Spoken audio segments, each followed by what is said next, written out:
Mas, senhor, irmãos, estamos aí para mais uma lição. Agora é a nossa última lição desse trimestre, né? Semana que vem nós já vamos estar aí com outro tema, um tema bem mais teológico. Nós tivemos nesse, agora que nós estamos estudando, né? Neste nosso tema, um tema bem devocional, e nós vamos aí estar daqui a pouco com um tema mais sistemático, né? Mais teológico. E nem por isso deixa de ser importante, até porque vai nos ajudar a entender aquilo que diferencia a nossa denominação das outras, né? O nosso ponto de vista com relação ao movimento pentecostal. Então, vamos lá. A lição é quando Deus restaura o justo. Essa restauração ela é feita com relação a Deus. Isso aqui é uma coisa que chama a atenção, que precisamos de Deus. Não apenas para que Deus nos abençoe, precisamos de Deus para que Ele nos mantenha em estado de bênção, e precisamos também para que Ele nos restaure ao estado de bênção, caso nós venhamos a ter alguma alteração nisso em nossas vidas. Ok? Cabe lembrar aqui no texto áureo que essa alteração se dá quando Jó orava pelos seus amigos. Chama atenção que Jó, ele sempre se fala, né, no livro de Jó, ele sempre cita, sempre chama aqueles três de amigos, né?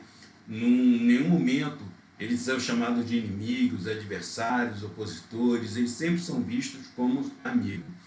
Muitas das vezes o efeito deles não foi correto, mas talvez a intenção deles fosse boa. E nessa questão da intenção, no final, é o que valia ali no relacionamento entre Jó e eles, tá ok? Não é muitas das vezes essas amizades que a gente vê hoje, que hoje em dia fulano é meu melhor amigo, minha melhor amiga, e no dia seguinte não quer nem olhar um para a cara do outro. Estamos falando de um relacionamento bem mais profundo do que isso que hoje em dia tem se chamado de amizade, ok? Jó recebeu tudo em dobro, né, daquilo que Dante possuía, exceto a esposa, tá, irmãos? Porque a esposa continuou sendo a mesma, não houve mudança de esposa e nem ele ganhou duas esposas por causa disso, ok? Foi o dobro de filhos, foi o dobro de bens, de tesouros, mas a sua esposa continuou sendo a mesma. Verdade prática, algo muito importante, porque a nossa restauração sempre é em razão do amor e da misericórdia de Deus. Esses dois valores têm que estar sempre em nossas mentes. Nada do que acontece conosco é por merecimento. Tudo é por amor e misericórdia de Deus. O ser humano não merece nada. Não existe nada que a gente possa fazer e que nos torne merecedor de algo da parte de Deus. Sempre é por misericórdia.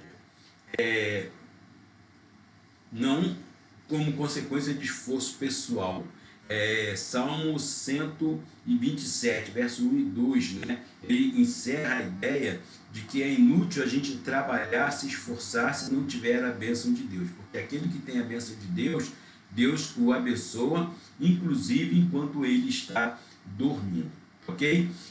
Também não podemos achar que é porque nós somos santos demais, né? Somos muito piedosos, muito bondosos, porque na verdade não existe nada que a gente possa fazer para nos tornar merecedor daquilo que Deus ele nos faz.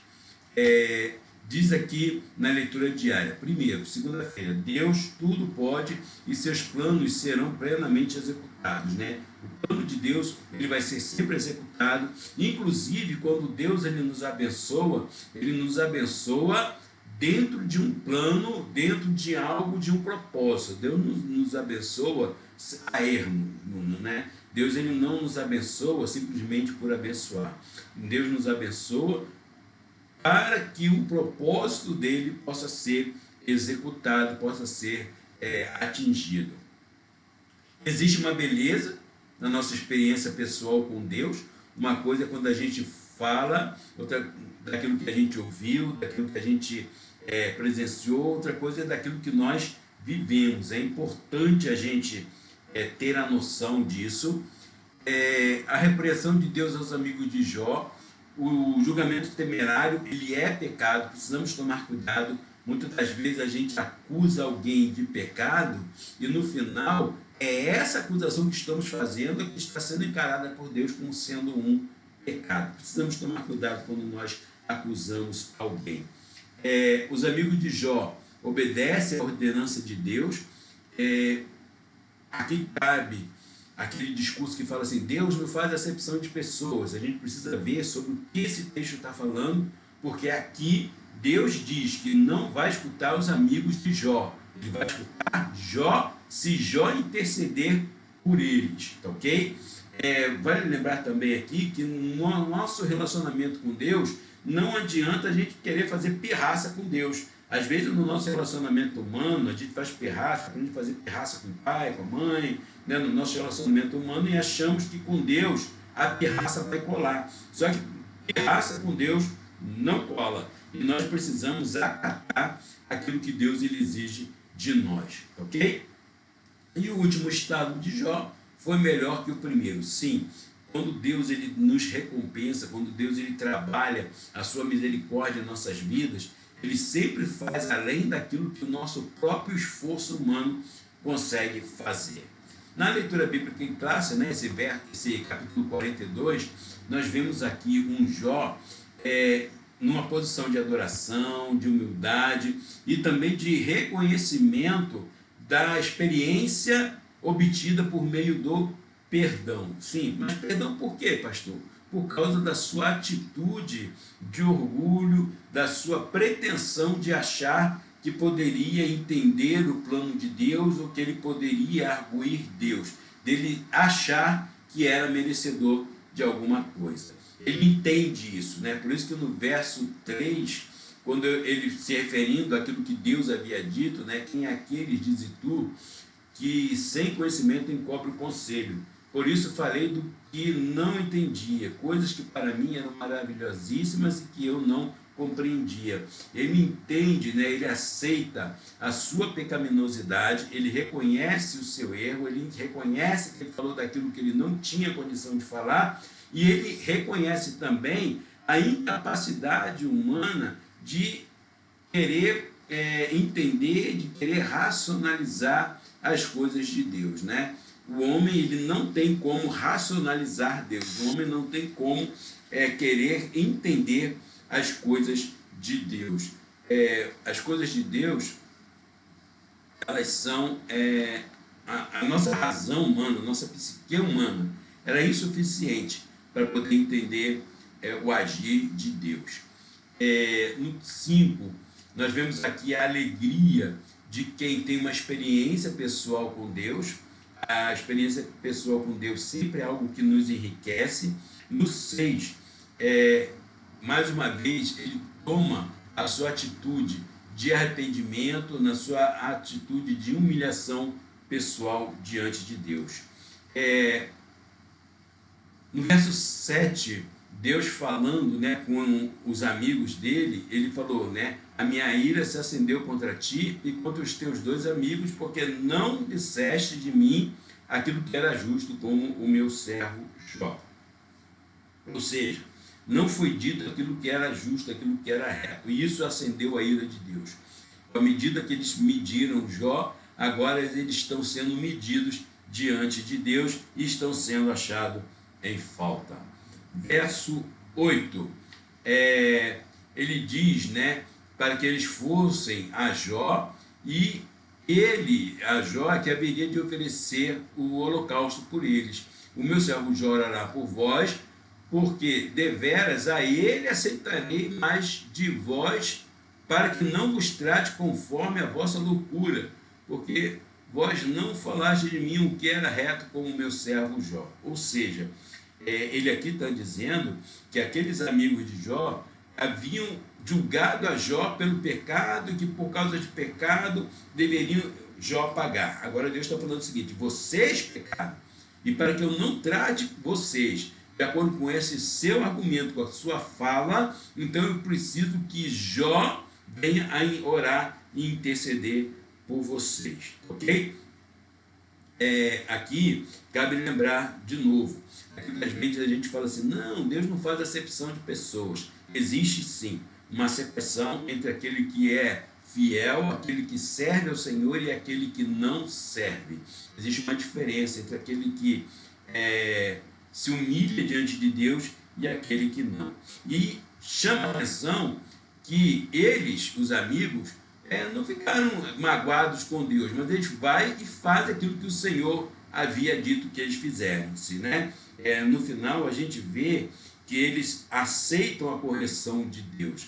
Eles não vão se inflamar, não vão fazer, não, porque Deus me envergonhou, Deus me apontou, Deus falou, Deus disse, então agora eu vou sair e não quero mais saber. Não, eles aceitam e fazem aquilo que Deus pede, aquilo que Deus exige da parte deles, e por isso eles mesmos também possuem a sua restauração, o seu perdão obtido diante de Deus, né? Ninguém está livre de cometer algum erro, um pecado, desde que se arrependa e abandone o seu estado pecaminoso.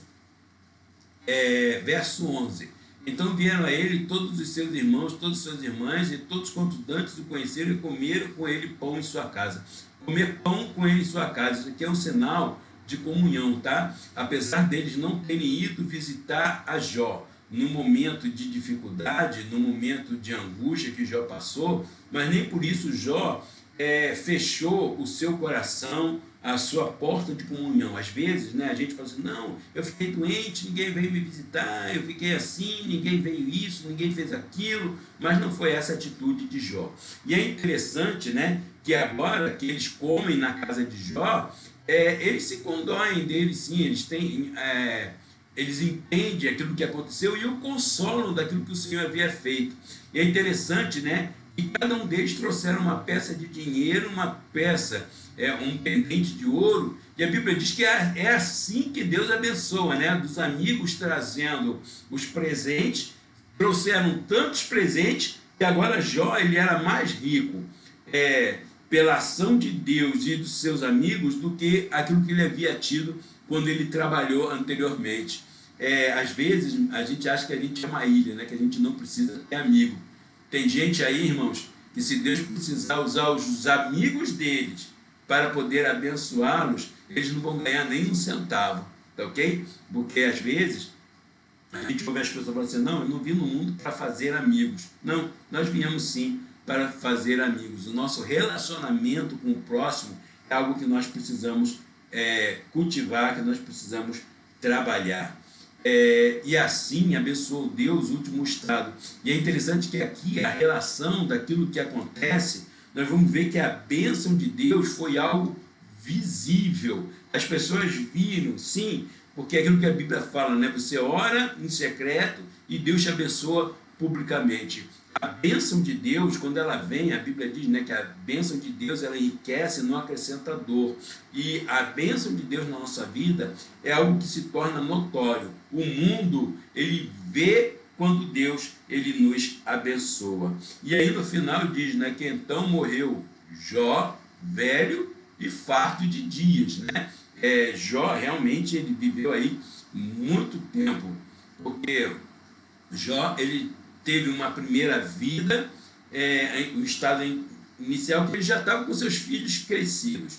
Aqui não diz quanto tempo viveu Jó naquele momento de aflição. E agora ele já veio com outros filhos e deu tempo dele criar uma outra família depois que ele já tinha tido a primeira família. Então, realmente, Jó ele vai precisar ter vivido bastante tempo, bastante anos, né? Para que ele pudesse ter tempo de construir duas famílias. Na lição, vamos lá, comentário. Diz aqui que veremos que ela se dá quando ele se humilha diante de Deus e intercede por seus amigos. De novo, seus amigos. Depois de tudo aquilo que aconteceu, Jó ainda considera esses homens amigos e está disposto a interceder por eles diante de Deus e faz. Então nós vemos que Jó ele também é um exemplo para nós no nosso relacionamento social. E vamos ver também que Jó provou ser verdadeiro o testemunho de Deus sobre ele, né? Aquilo que Deus havia falado sobre ele, Jó, lá no início, diante de Satanás, Jó provou que era verdadeiro. E os seus amigos tiveram de se retratar, porque aquilo que Jó falava, Jó estava correto, e os amigos é que estavam errados. Agora os amigos é que eram devedores diante de Deus. Durante toda a provação, ele, Jó, se manteve íntegro e não lhe foi reputada impiedade alguma. Impiedade, né? Ele nunca se portou como um ímpio. Isso aqui é uma coisa interessante, porque muitas das vezes nós, quando estamos passando por luta, nós achamos que podemos esquecer da nossa posição de servo do Senhor. E até quando nós vamos falar com Deus, quando nós vamos orar, nós precisamos tomar cuidado com as nossas imprecações, com aquilo que nós falamos em relação a Deus, da forma como nós nos dirigimos. Porque o que é ser ímpio? Ímpio é quando a gente age como se não fôssemos ter que prestar contas a Deus. E nós sempre, tudo que a gente faz, a gente presta contas a Deus. Então, mesmo que eu esteja passando por um momento de dificuldade, eu não posso agir de maneira ímpia. Eu preciso continuar agindo como servo do Senhor, mesmo que as lágrimas elas estejam rolando da nossa face. Tá? Um Jó humilhado, aqui vai dizer que ele, né, Jó, mostrou que o patriarca era incapaz de não apenas compreender a dinâmica da criação, mas, sobretudo, fazer algo parecido com ela. Ou seja, Jó, ele não podia fazer o mundo, ele não podia criar, e se ele não podia criar, ele não tinha como entender como as coisas processam. Se ele não tem como entender aquilo que processa, ele não tem como fazer nenhum julgamento. Ainda mais diante de Deus, que era o Criador de tudo isso, de tudo aquilo que estava ali. Então Jó, ele se convence de que seus próprios questionamentos eram injustos diante de Deus. Ele entende isso, que ele havia sido precipitado naquilo que ele havia dito. E aí, com que direito ele, Jó, criticava os caminhos divinos? Né? Qual o direito que nós temos de criticar aquilo que Deus faz ou deixa de fazer? Existe aqui uma reverência diante de Deus, quando ele fala que bem sei que tudo pode. Esse tudo pode não é poder, capacidade, mas pode no sentido de permissão. Deus, ele tem permissão para fazer tudo. Por quê? Porque Deus, ele não depende, ele é soberano, ele não depende que alguém lhe diga aquilo que ele pode ou não fazer. Ele pode tudo, ele tudo pode. Não é tudo pode no sentido que ele tem poder para fazer tudo, mas sim que ele tem a liberdade de agir da forma como ele acha que deve agir. Tudo ele pode. Esse versículo, né, então, vai demonstrar atitude de reverência e submissão diante de Deus. Ele, Jó, então, se submete ao querer, à vontade de Deus. Isso aí é algo que a gente precisa trabalhar. Ele percebe também que tudo aquilo que aconteceu em sua vida tinha um desígnio divino e, portanto, era tolice discutir e questionar com a sapiência divina. Vivemos hoje, né, no momento que o mundo está em crise, e ainda é tolice querer questionar aquilo que Deus faz ou deixa de fazer. No final, Deus, ele sabe como ele trata, mesmo que muitas das vezes esse tratar de Deus venha nos causar lágrimas, venha nos causar choro. Deus, ele sabe aquilo que ele está fazendo. Então Jó demonstra não ver mais injustiça alguma nas ações de Deus. Ele admite que ele, Jó, agiu com presunção, pois desconhecia os sábios propósitos divinos. E ainda todos nós, quando nós queremos pressionar, questionar a Deus por aquilo que ele faz ou deixa de fazer, no final é presunção. Tá? Aqui diz que a postura de Jó diante de Deus muda drasticamente. Mudança, sim. Aprendizado é mudança de comportamento. Não existe aprendizado se a pessoa não muda. Encontro com Deus, aprendizado com Deus, ele vai exigir que nós venhamos a mudar as nossas atitudes, as nossas posturas. Ele vai dizer aqui também que agora a sua atitude é de humildade, reflexo de uma experiência viva com Deus. Experiência vida com Deus tem que trazer mudança. Não existe encontro com Deus, não existe experiência com Deus que não tenha mudança. Por isso que ele vai dizer aqui, né, sobre Roizuki, né, que o patriarca, essa experiência mudou-lhe a forma de ser. A experiência de Jó mudou a forma de ser. Encontro com Deus sempre é um encontro transformador. Existem pessoas aí que dizem que veem Deus todo dia, toda hora, como se Deus fosse um vizinho. Mas a gente olha para a vida deles, vê que a vida deles não tem reflexo disso, não reflete isso. Encontro com Deus é um encontro transformador, mudança de vida, ok? Koizuki é um bom teólogo, eu gosto desse camarada aqui, eu tenho alguns livros dele, eu acho interessante os livros e a forma dele fazer a interpretação bíblica. Eu gosto dele. Não podemos nos contentar com o conhecimento teórico de Deus, mas devemos experimentar. Não é experimentar Deus, é experimentar o conhecimento de Deus, ok? Cuidado para a gente não confundir isso, porque experimentar a Deus pode ser você estar tentando a Deus, afrontando a Deus. Isso nós não devemos fazer. Experimentar não é Deus, é experimentar o conhecimento de Deus. Aqui também, uma palavra interessante, né? São os achismos. Tem muita gente se relacionando com Deus por meio de achismos. Isso aí nós precisamos tomar cuidado. Por isso que nós precisamos ser guiados pela palavra de Deus, não por aquilo que a gente acha, por aquilo que a gente pensa, ok? Na leitura, no subsídio pedagógico, né, diz aqui que além de conhecermos a palavra, precisamos também conhecer o Deus da palavra, né? Não adianta apenas a gente conhecer o livro, porque se eu não tiver o relacionamento com Deus, a Bíblia ela se torna um livro como outro qualquer.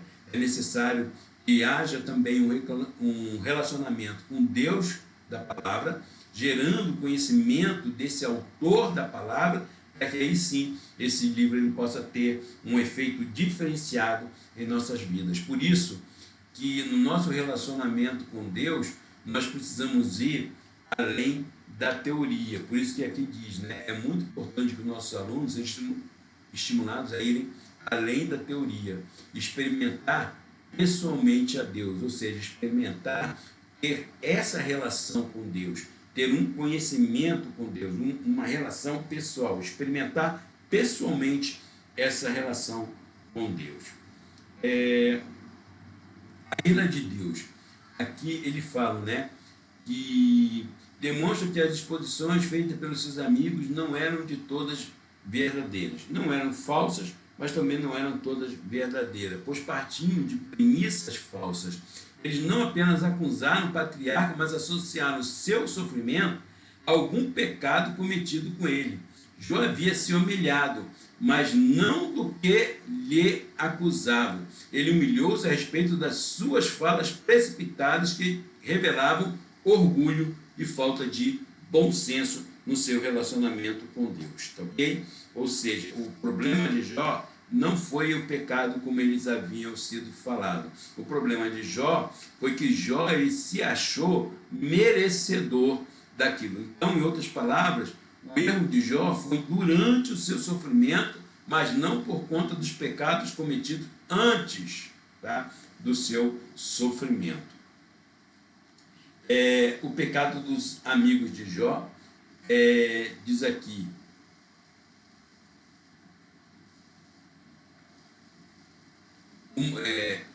eles foram representados por Elifaz, sim, Deus se revela a ele, Elifaz, porque era o mais velho do grupo, tá? E o erro foi o quê? Exaltar a justiça de Deus, mas limitar o seu poder soberano. O que é isso? Às vezes as pessoas falam, né, e nós sabemos que Deus, existem leis, existem regras que foram postas por Deus, mas Deus, ele não está preso a isso. Deus, ele tem a soberania para agir da forma que ele quer, inclusive algumas vezes quebrando as suas próprias regras, quebrando o seu próprio preceitos gerais que ele coloca no nosso relacionamento. Diz aqui que quando dentro dos propósitos de Deus, o sofrimento é uma manifestação de seu amor e graça, e não apenas de uma forma de punição.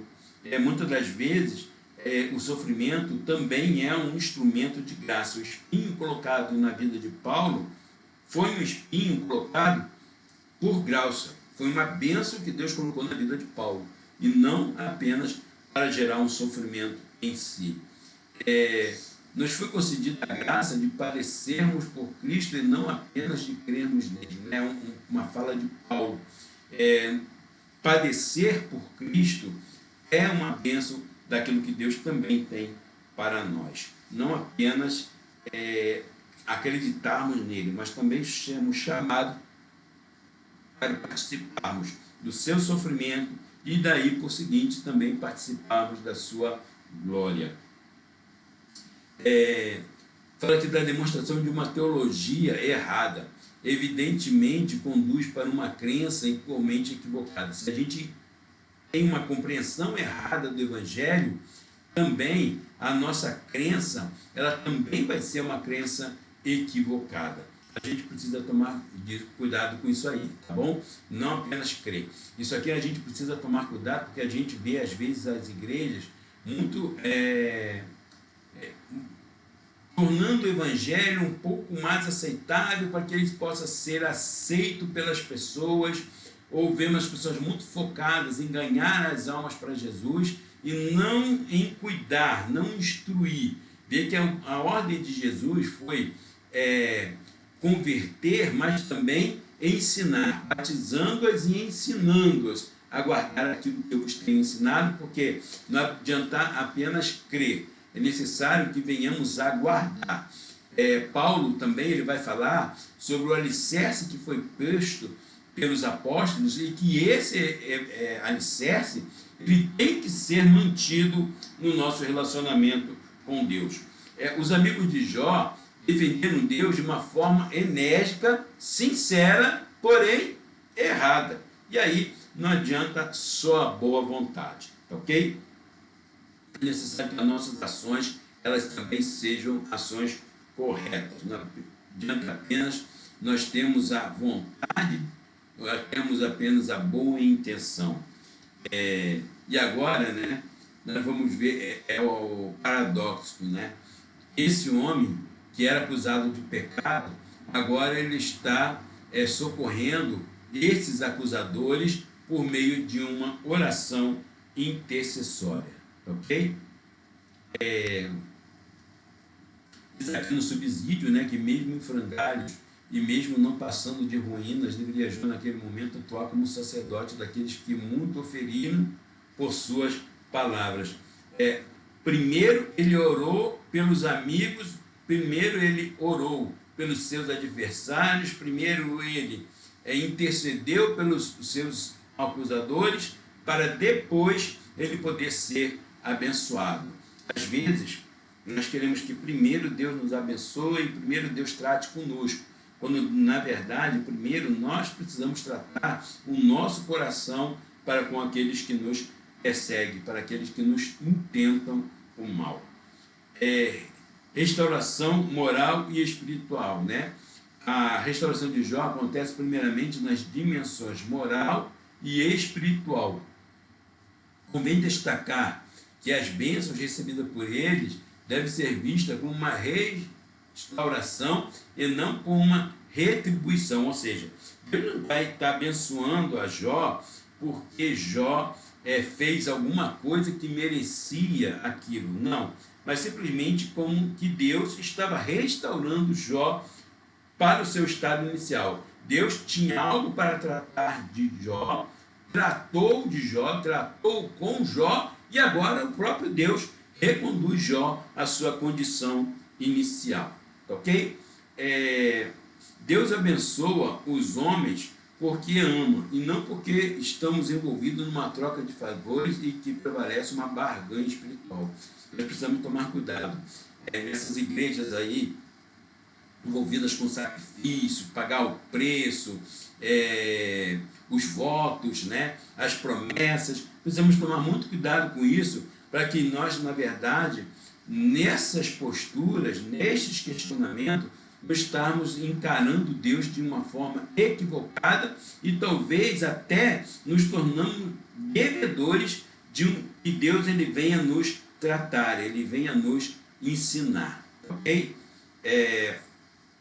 Também uma restauração social e material, social sim, por isso que ele suporta sozinho os que pensavam ser um julgamento de Deus, mas agora todos viram a graça derramada de uma forma abundante sobre ele. Ou seja, se antes todos eles estavam acusando a Jó e por isso o deixam só para que ele possa se entender com Deus, agora Deus o abençoa e faz com que aquelas pessoas venham a ver que não, que na verdade o que Jó passou não era simplesmente porque Jó tinha algum erro, algum pecado, e sim porque Deus estava tratando pessoalmente com Jó. E agora todos podem ver a bênção de Deus ali na vida de Jó.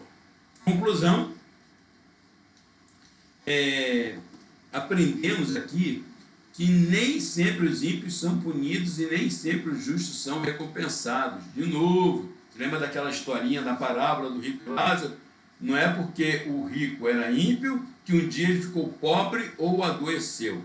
E nem Lázaro, sendo fiel, um dia foi curado e teve condição. Nem sempre nós vamos ver ímpios sendo punidos e justos sendo recompensados nesta vida. Ok? Nós sabemos que uma hora existe recompensa para o justo e também para o ímpio. Mas nem sempre a recompensa ela vem nessa vida, ok? Diz aqui que Deus, então, ele julga os perversos e abençoa os justos. Sim, Deus ele sempre nos julga. E quando ele julga, ele vai pesar sobre os perversos e vai abençoar os justos, inclusive dando ao justo graça para que ele possa passar pelo momento de aflição, para que ele possa passar pelo momento de angústia, pelo momento de dor. Deus, ele é soberano e pode atuar fora das linhas que habitualmente acreditamos que ele opere, né?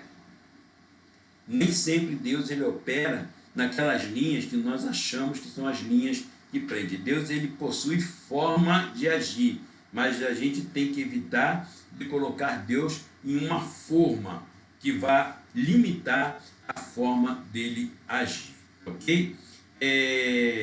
Diz aqui no final que os homens podem servi-lo sinceramente, sem uma relação de troca.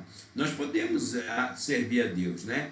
Aquele hino, né, que fala Deus é Deus, né? Se ele faz, se ele não faz, se ele cura, se ele não cura, seja uma realidade e não apenas algo a ser cantado simplesmente para produzir efeito. Que nós possamos ter a ideia de servirmos a Deus mesmo quando nós estamos passando por dificuldade, ok? Que Deus aí possa nos abençoar.